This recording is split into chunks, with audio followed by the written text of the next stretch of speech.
नमस्कार दोस्तों, आपका हमारे चैनल फैक्ट्स अरावली में स्वागत है। अगर आप मेरे चैनल पर नए हैं तो कृपया लाइक और सब्सक्राइब करें।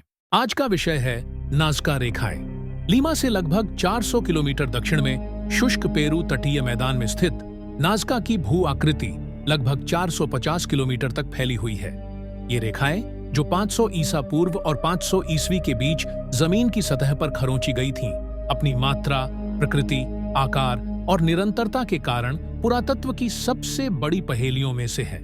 भू आकृति में जीवित प्राणियों, शैलीबद्ध पौधों और काल्पनिक प्राणियों के साथ साथ कई किलोमीटर लंबी ज्यामितीय आकृतियां दर्शाई गई हैं। उन्हें दुनिया में कहीं भी भू आकृति का सबसे उत्कृष्ट समूह माना जाता है और इसकी मात्रा, आकार और विविधता में बेजोड़ है।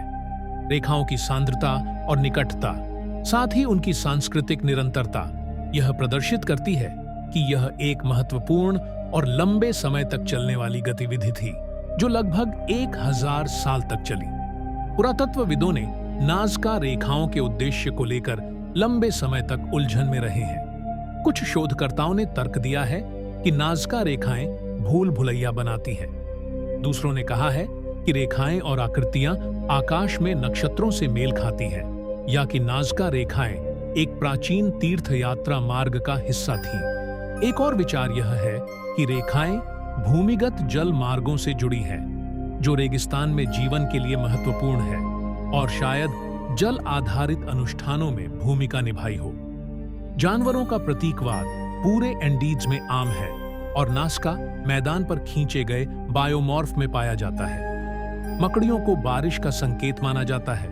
हमिंगबर्ड प्रजनन क्षमता से जुड़े हैं और बंदर अमेज़न में पाए जाते हैं, जो पानी की प्रचुरता वाला क्षेत्र है।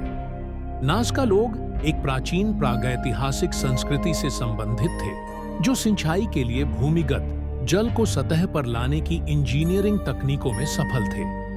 रेखाओं के उद्देश्य के बारे में कुछ सिद्धांत उन्हें पानी की इस जरूरत से जोड़ते हैं।